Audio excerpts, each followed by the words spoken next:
You know, there's a lot to criticize about The Acolyte, and there's a lot to criticize about episode 4 that I didn't even notice my first time watching it. Like, I didn't even pick up on the fact that they may have killed the Wookiee Jedi off screen. I didn't even pick up on the fact that Ki-Adi-Mundi was actually there. I thought that was a different guy from the same race. But I guess in the credits, it says Ki-Adi-Mundi. And a lot of Star Wars fans seem to be pissed off because it seems like what Star Wars is continuing to do, because this is not the first time doing it, is they're adjusting the lore and adjusting the canon of what was canon to fit their current story or current message or whatever. So there's this big, controversy that happened this week where Wikipedia changed the age of Ki-Adi-Mundi to kind of match up more with the show, which I don't think is necessarily a bad thing because that's their job. Wikipedia, excuse me. I know that theory was critical, and I understand. I don't think it's bad because, Ki-Adi-Mundi's age was adjusted, and there's obviously a notation at the bottom, and there's still the legend section of the page that has his original age from Phantom Menace that was established in the prequel trilogy. But they made him older to fit in this timeline because clearly people at Lucasfilm... I'm going to talk about it more on this video. It's more than just we don't care about George's vision. This actually runs deeper than this. And I want to go and discuss it because I think this is really, in many ways, now that I look back on everything we've seen, the sequel trilogy, the Obi-Wan show, even Andor to a degree, like I'm noticing something that they are doing that makes sense, but also does not make sense because the way they're doing it is they're going about it wrong. So it goes all the way back to when George Lucas sold Lucasfilm to Disney for $4 billion. He put Kathy Kennedy in charge of Lucasfilm. People forget that he chose her. He suggested her. And maybe at the time he knew or he thought that she'd be a good producer. Obviously, they knew each other for years, since the Indiana Jones days, or even before then, I think. And he chose her, possibly, and this is a joke I made the other day, because he knew how much she would ruin this franchise, and people who hated the prequels would come around and say, you know what, George, we're sorry, we miss you. And that's happened a lot, folks. That has happened a lot. People seem to forget that for a span of 10 years, the prequels were absolutely despised. People hated them. People claimed they ruined their childhood and all that stuff.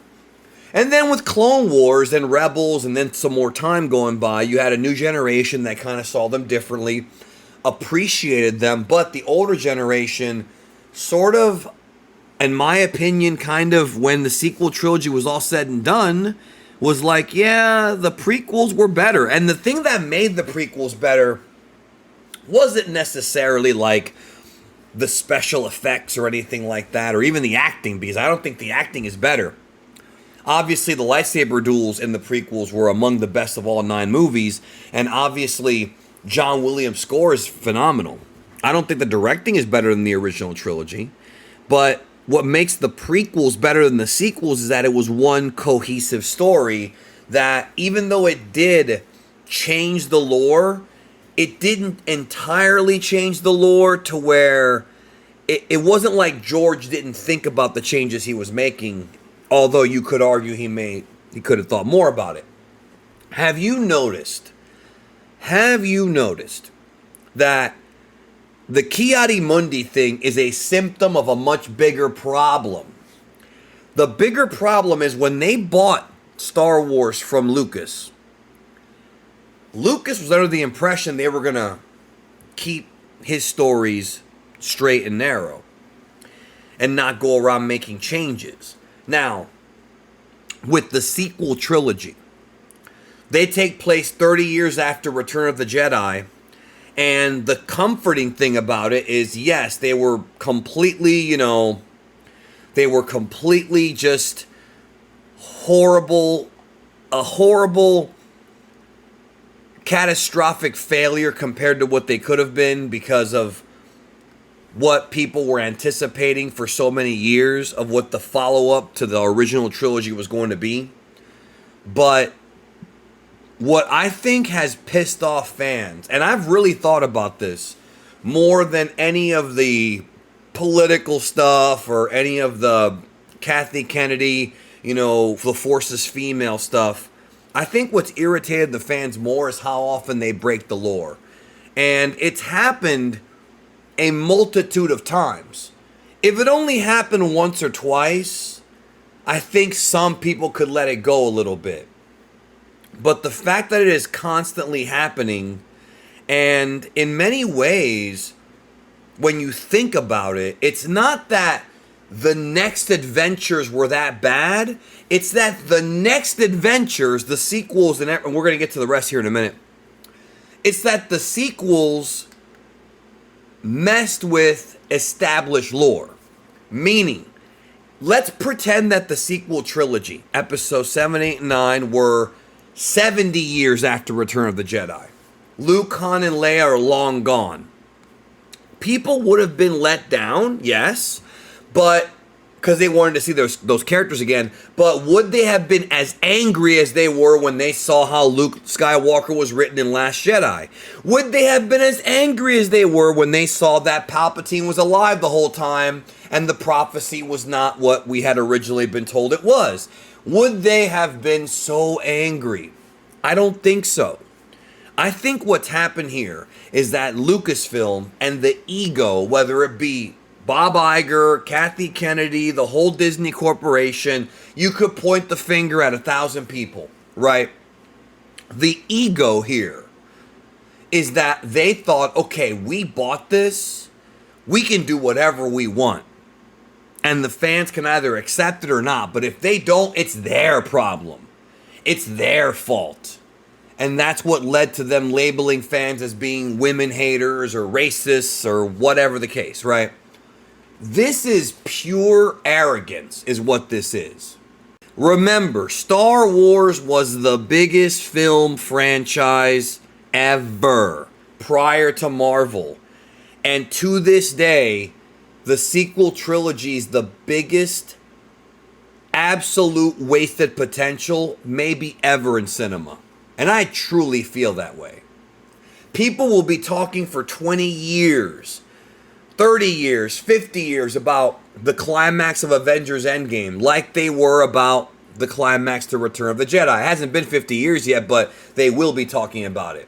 Vader redeeming himself and sacrificing himself to save his son. But they're also going to be talking about what Star Wars was and what it became under Disney. So point the finger at Kennedy if you want, or Iger, or Chapek, or whoever, Pablo Hidalgo. Because remember, Pablo Hidalgo was supposed to be the keeper of the canon. But when they started to give power to J.J. Abrams, Rian Johnson, etc., Rian Johnson was the one that wrote Luke Skywalker the way he did. Rian Johnson writing Luke Skywalker the way he did, to some people, they felt, well, that's logical development. He's a bitter old man. A lot of people become bitter. But to a lot of people, it was, no. Luke was the most hopeful person in the galaxy. And for him to do what he did is uncharacteristic of that. And I don't think Rian Johnson really understood how much he meant to people. He surely, hopefully knows by now. Unless he's doing the whole, it's a bunch of white guys who hate me. No, it's a lot of people. I don't even hate Rian Johnson. I don't like what he did with Star Wars, but I don't hate the guy personally. I don't take it that personal. Although for a time I did. But here's what's wild, y'all. I think history is going to look kinder on Rian Johnson now, because now we realize that he wasn't the entire problem. Look what Abrams did. Look what they're doing with Acolyte, with Obi-Wan. It's like, you see what I'm saying? It's not, Rian Johnson is not involved in Rise of Skywalker. Rian Johnson's not involved in any of this other stuff. What happened was, whether it be Kennedy or Pablo Hidalgo, whoever, pretty much just said to him, you know what? Do whatever you want, even if it breaks lore. And even if it breaks the novelization of the previous movie. The movie we just put out. It doesn't matter. Do whatever you want. And what should have happened is there should have been somebody at Lucasfilm, and maybe there was someone and Kennedy just told him to shut up, who should have been like, listen, man, I understand what you're trying to do here, but this is a mistake. This will backfire. The one person who did say that was Mark Hamill, was Luke Skywalker himself. He knew. He knew. But what do you know? You're just an actor. Again, ego, arrogance. What do you know? You're just an actor. I'm an auteur. I'm an art house filmmaker. See what I'm saying? We're Disney. We're worth billions. We've always made money. We know how to make money from these suckers. That's the way it comes off to me. And when I look at the Acolyte, it's another symptom. It's another symptom of the real problem with Lucasfilm and Disney Star Wars. And that's the arrogance of breaking the canon. Again, if they did the sequel trilogy differently, it was 70 years into the future. There was no Luke, Han, and Leia or Chewie. It was just brand new characters, and they changed some stuff around. Obviously, it wouldn't be the same thing. But let's say it had the same storytelling problems. Fans would just say, you know what? That's their own thing. That's separate. We have our story still. Right? And there's fans who still do that. There's fans now who say, you know what? The EU, that's my canon. Fine. Fair enough. But now they're starting to fuck with the past. You've got the Obi-Wan show adding that Vader fight with Obi-Wan. And there are things I liked about it. I said it in my review. But the fight that did not need to be added, that was not in any way discussed by George Lucas, at no point did he ever say, they probably fought one more time. Even as a passing joke, he never said that. He made it clear, Mustafar, Death Star. Those are the two fights between Obi-Wan and Anakin Skywalker. They had to add another one. Okay, fine. At least they got Ewan back, but okay. They did that. There were some good things, some bad things. I still don't think they should have done that. I still feel like, in my head, Disney Star Wars canon is separate from what I consider canon, and it's that way for a lot of fans. But here's the issue. I think a lot of fans actually want to like Star Wars. I know there's people out here who are very mad and who hate Star Wars, and obviously hating Star Wars has made them a lot of money. And many of them are my friends. I've talked about this. Hell, hating Star Wars through Disney made me a lot of money. The biggest video on this channel is a Star Wars video. The most money I made from this channel was on the sequel trilogy. And I was one of the first ones to crap on it because I had my hopes set so high. Because I'm thinking, okay, Disney did so well with Marvel. Same thing. No, not the same thing. Lack of leadership. But here's what it is. The Chiari Mundi thing, because I saw John Campea, oh, it's not a big deal. Then you have Star Wars Theory, who's like, no, it's kind of a big deal. And I'm trying to basically bring those together to say, to John Campea, it's a big deal, not because of, yes, adjusting the age of a Jedi on the surface is not a major thing, right? There's way worse they've done to the canon. I think most of you can agree with that, right? It's more so another example of them changing lore, and there's a tactful way to do this. This is why I'm happy that Filoni at least still talks to Lucas. There is a way to do this to where it can be done in a respectful way. And they have done this in the past with other things like The Mandalorian, Ahsoka, even aspects of Obi-Wan. A lot of aspects of that show were respectful to Lucas. Not everything. Not most of it, but some were. And apparently Andor, but the thing is, Cassian Andor is a character that Lucas didn't even make. And I'm not saying that you're not allowed. I'm not saying Disney's not allowed to take the franchise in new directions. I'm not saying they're not allowed to make an Old Republic series or a High Republic series or a sequel trilogy. Of course, but you have to maintain the purity of what came before it. Now, some of you are going to argue, yeah, but George didn't even maintain his own purity because he kept changing the original movies, which is true. I mean, there's truth to that. I'm not denying it. But as the creator, he's got a little tiny bit of, and some would say a lot, of say-so.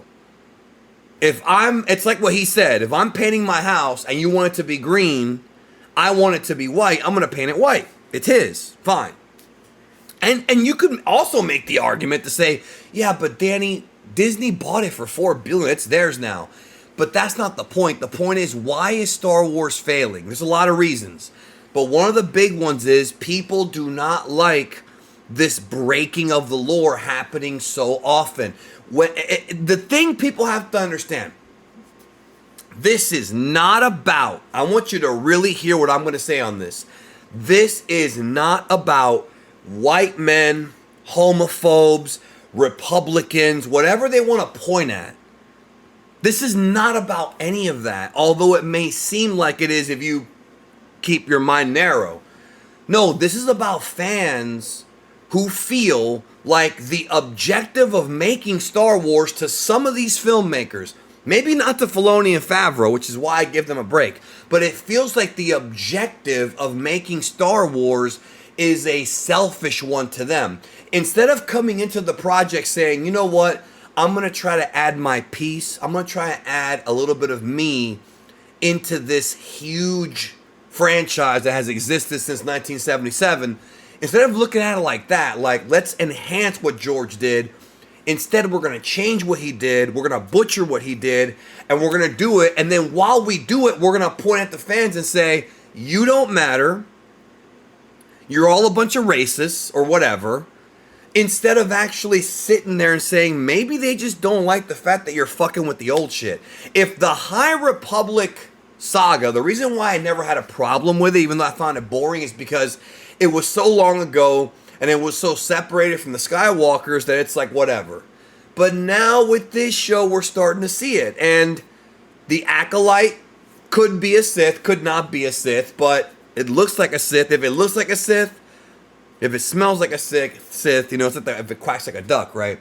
So, I think the problem is not because they're putting gay characters. That's not even it. It's that it feels that they are focusing more on self-masturbatory cramming of their own beliefs, pleasing whatever, gay people, minorities, whatever. It feels like that is the focus instead of telling a good story. That's why.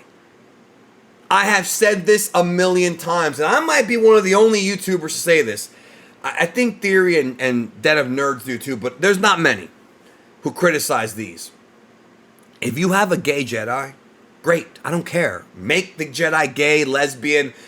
I have friends of mine who are gay, who are black, who hate the Acolyte. For two reasons. One, it's boring, just like I said. And two, they don't like being pandered to. Yes, there are some that love being pandered to, but that's a minority of a minority. You understand what I'm saying? You could tell a story about a gay Jedi or a lesbian Jedi or whatever and have it be a really well-written story and people will watch it.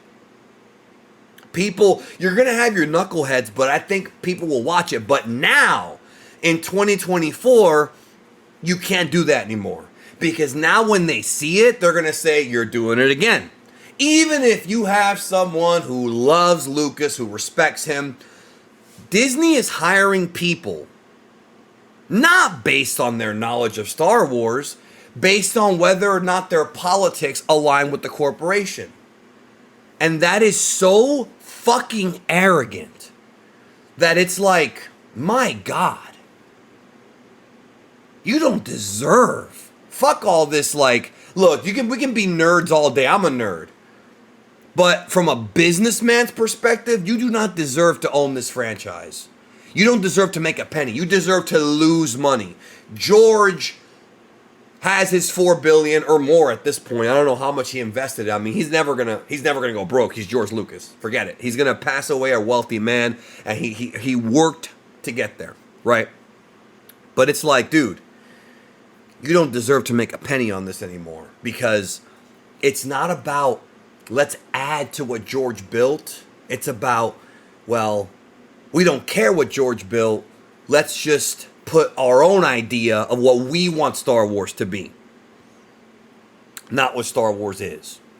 And Star Wars has always been open to different races, different creeds, different aliens. Aliens are a representation of the there are genders in Star Wars that don't even exist in the real world. So Star Wars before Lucasfilm, before Disney even got Lucasfilm, was already very, very, had a lot of variety. But it just feels very arrogant that they just don't and it pisses me off, because it's the same song and dance every time. They fuck with the lore, and then and they change things just to fit the story they want to tell. It's not, how can we fit this into George's story? It's, we're going to change what George wrote to fit into our bullshit. That's why Star Wars fans are tired of it. And I understand that some of them are not good at eloquently stating this. And I understand that some of them are knuckleheads. There are a lot of hateful, sexist men out there. But it ain't the whole fandom. It's a small section of the fandom that every fandom has. That is not the issue here. It's that we are so arrogant that we think we can do Star Wars better than George, and guess what? Most of the time, they didn't even do it better than the worst prequel. You know what I mean? Like, most fans agree that the worst prequel is either Phantom Menace or Attack of the Clones, and those two movies have more bright spots than a lot of what Disney's put out. I can't say everything, because that wouldn't be fair, but a lot of it. Try to make Star Wars fit what it was, not try to change it entirely the way you have. But they won't listen, which is why the brand has... This is an example of how a brand, what was once the biggest brand in the world, can be destroyed by pure arrogance. That's what this is. And you know damn well that I'm right.